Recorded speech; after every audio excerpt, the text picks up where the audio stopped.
Everyone, welcome back to invest Gurukul. आपका स्वागत है। चलिए देखते हैं आज मार्केट ने कैसा परफॉर्म किया और ब्रॉडर इंडेक्स ने पॉजिटिव में क्लोज या नेगेटिव में क्लोज हुआ। कौन से स्टॉक्स टॉप गिनर में थे, कौन से स्टॉक टॉप लूजर थे, और आने वाले टाइम पे निफ्टी और बैंक निफ्टी क्या मोमेंटम हो सकता है उसके बारे में थोड़ा सा डिस्कस कर लेते हैं। तो चलिए ब्रॉडर इंडेक्स देखते हैं हम लोग।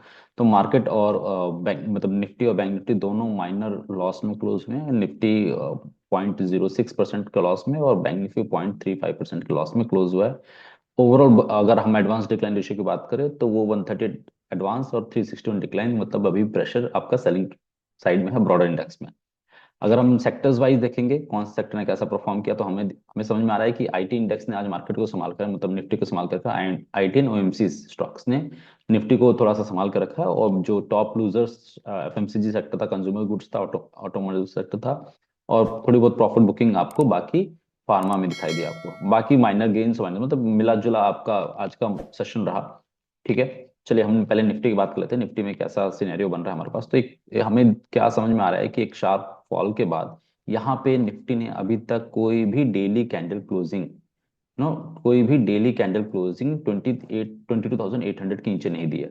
वो हमारे लिए एक इम्पॉर्टेंट बुल्स के लिए रिलीफ की बात बोल सकते हो आप कि 22,800 जो लेवल है उसके नीचे एक भी डेली क्लोजिंग नहीं है हमें। सो ये मेरे लिए कि ये इंपॉर्टेंट सपोर्ट जोन फॉर्म हो जा रहा है। और आज भी देखेंगे लोअर जोन को टैप करके मार्केट ऊपर की तरफ गया है। सो अगर हम छोटे टाइम फ्रेम में आते हैं, let's say 15 minutes time frame में आके देख लेते हैं एक बार। सो हमें क्या समझ में आ रहा है कि एक एक क्लस्टर ऑफ रेजिस्टेंस जोन है। जो ये लेवल है, आप बोल सकते हो let me market out this way. ये एक जोन है।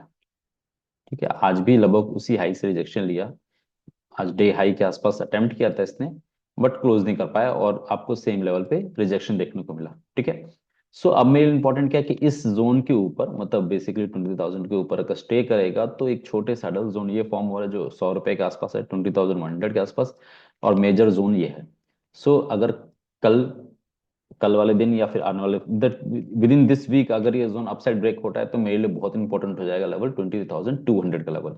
इसके ऊपर ही मैं कोई शॉर्ट टर्म मूव एक्सपेक्ट करूंगा। छोटा मोटा जो मूव होगा वो मेरे से 20,000 के ऊपर होगा। आइए वाई डाटा में देखते हैं कि वाई डाटा में क्या लगता है हमें। सो वाई डाटा वाइज देखेंगे, ये पूरा कंबाइंड वाई है। वाई डाटा वाइज पता चल रहा है कि मिला जुला अभी भी सिनेरियो है। 20,000 पे कॉल राइटिंग ज्यादा है, 22,800 पे पुट राइटिंग ज्यादा है। और मार्केट इसी जोन में टाइम पास कर सकता है। हो सकता है कि जो स्ट्रेडल सेलर्स हैं या स्ट्रैंगल सेलर्स हैं उनके लिए एडवांटेज रहेगा ये वीकली, क्योंकि क्लियर डायरेक्शन मिल नहीं रहा है। सो अगर जब मार्केट 20,000 के ऊपर ब्रेकआउट करता है और वहां पे अगर डाटा में कोई चेंज मिलता है तभी एक शॉर्ट कमिंग आएगा। अगर डाटा में चेंज नहीं हुआ तो मार्केट थोड़ा बहुत ऊपर जाके फिर नीचे आ जाएगा। तो डाटा उस समय कैसा रहता है, फॉर्म होता है, वो बहुत इंपॉर्टेंट है मार्केट के मूवमेंट के लिए। उसके बाद देख लेते हैं बैंक निफ्टी का मूवमेंट कैसा रहा। सो बैंक निफ्टी में हमने पहले डेली टाइम फ्रेम देख लेते हैं। पहले भी हमने ये डिस्कस किया हुआ है कि ये एक मेरा सपोर्ट जोन है, ये और लेवल। और ये अभी तक ब्रेक हुआ नहीं है, कोई भी कैंडल के क्लोजिंग बेसिस के नीचे आया नहीं है। और ये इंटरमीडिएट रेजिस्टेंस जोन फॉर्म कैसा हुआ था, तो मैं 15 मिनट्स टाइम फ्रेम में आता हूँ और आपको यहाँ पे समझ में आ रहा है कि ये एक जोन है जहाँ पे मार्केट ने रिजेक्शन लेके नीचे आया है। तो आज भी मार्केट ऊपर अटेम्प्ट किया था लेकिन नीचे आएगा, तो मेरे लिए बहुत इंपॉर्टेंट है। अगर बहुत शॉर्ट आप टाइम फ्रेम देख पा रहे हो, सो एक ट्रेंड लाइन है। ठीक है। और ट्रेंड लाइन ज्यादा इंपॉर्टेंट मेरे लिए लोअर हॉरिजॉन्टल लाइन हो जाता है। तो ट्रेंड लाइन ब्रेक हुआ तो इस जोन तक आ सकता है, मेरे लिए इंपॉर्टेंट ये जोन हो जाएगा। अगर इस जोन के नीचे कोई क्लोजिंग मिलेगा, ठीक है, तो ही मैं बैंक निफ्टी में भी मतलब शॉर्ट साइड में जाऊंगा या एग्रेसिव शॉर्ट करूंगा। अदरवाइज मैं यहाँ पे एक रेंज बाउंड सेशन में रेंज ब्रेक होने का वेट करूंगा। अगर वाई डाटा वाइज देखेंगे, क्योंकि बैंक निफ्टी का मंथली एक्सपायरी होता है, सो हम बैंक निफ्टी का देखते हैं वाई डाटा। सो वाई डाटा में पता चल रहा है कि जो आपका रेजिस्टेंस और सपोर्ट क्रिएट हुआ है वो थोड़ा दूर दूर है करके मंथली एक्सपायरी है। सो चार्ट में भी वही रिफ्लेक्ट हो रहा है। तो बेटर है कि हम वेट एंड वॉच कर लें कि मार्केट में जब जिस साइड ब्रेक मोमेंटम है उस साइड हम ट्रेड इनिशिएट कर सकते हैं। चलिए कुछ स्ट्रॉन्ग और वीक स्टॉक के बारे में डिस्कस कर लेते हैं। पहले हम बात कर लेते हैं स्ट्रॉन्ग स्टॉक्स के बारे में। तो हमने पहले किसी वीडियो में डिस्कस किया था जेएसडब्ल्यू स्टील। तो आज का भी प्राइस एक्शन देखेंगे हम लोग, डेली टाइम फ्रेम में आ जाते हैं। सो मैंने मेंशन किया था कि ये रेजिस्टेंस था, ब्रेकआउट किया था, उसी को रिटेस्ट के ऊपर जा रहा है। तो बहुत इंपॉर्टेंट हो जाएगा ये जो लेवल है इसके ऊपर। अगर जेएसडब्ल्यू स्टील कल की या एक दो दिन बाद भी स्टे करता है, सो मैं ऊपर वाले जोन के लिए एंटिसिपेट करूंगा। नेक्स्ट स्टॉक है बर्जर पेंट्स।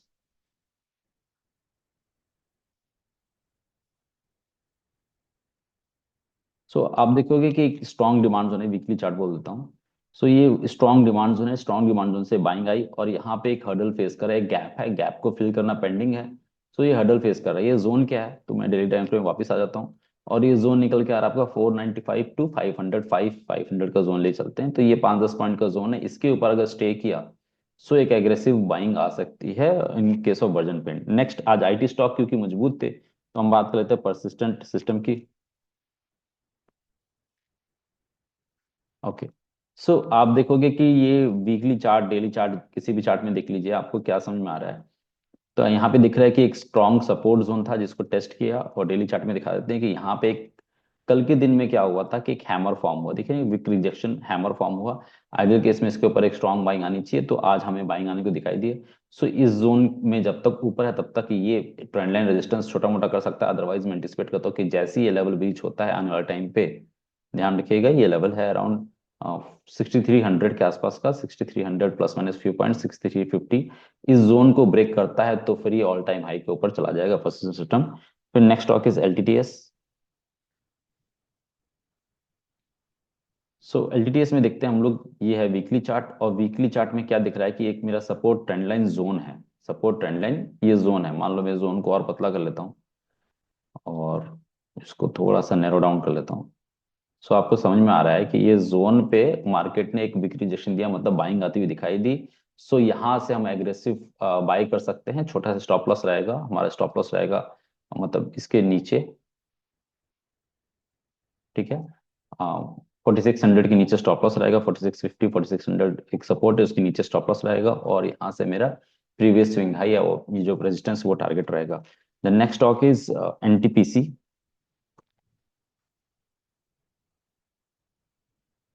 ओके। सो एनटीपीसी में अगर मैं आवरली चार्ट में आता हूँ, सो एक फॉलिंग वेज पैटर्न है, ठीक है, और आज उसमें ब्रेकआउट हुआ और एक प्रीवियस स्विंग लो जो हाई था वो रेजिस्टेंस को ब्रेकर के ऊपर क्लोज किया। तो मैं एंटिसिपेट कर रहा हूँ कि ऊपर के लेवल्स के टारगेट आएंगे, 330 टू 340 का जोन पहला मेरा टारगेट जोन है, और एलटीपी 312 है, 3112 है। सो मेन इंपॉर्टेंट है कि कोई भी डिप आता है और जब तक ये जोन इंटैक्ट है तब तक बाइंग अपॉर्चुनिटी है, और ऊपर के टारगेट आपको स्क्रीन पे दिखाई दे रहे हैं। नेक्स्ट स्टॉक इज, अब वीक स्टॉक्स के बारे में बात कर लेते हैं, और टाइटन। ओके।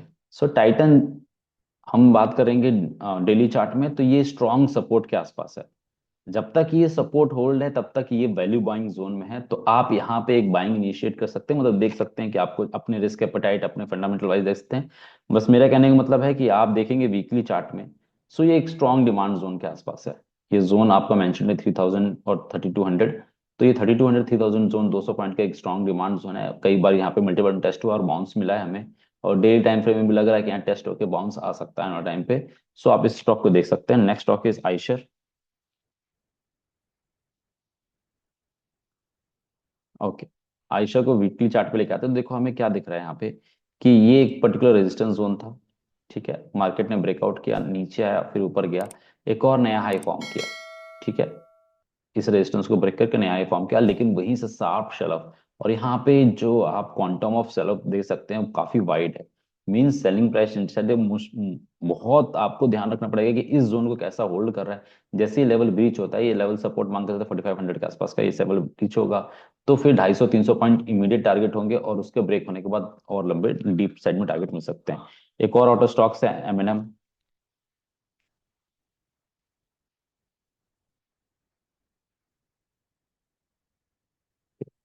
सो एमएनएम का भी सिमिलर स्टोरी है, एक स्ट्रॉन्ग डिमांड जोन पे अप्रोच कर रहा है वो। ये जोन को अगर यहाँ पे बुलिश कैंडल दिख रहा है तो लॉन्ग, अगर ब्रेक करता है तो फिर हमें शॉर्ट्स करने पड़े, लॉन्ग से निकलना पड़ेगा एमएनएम में। लास्ट स्टॉक है आज का टीसीएस। ओके।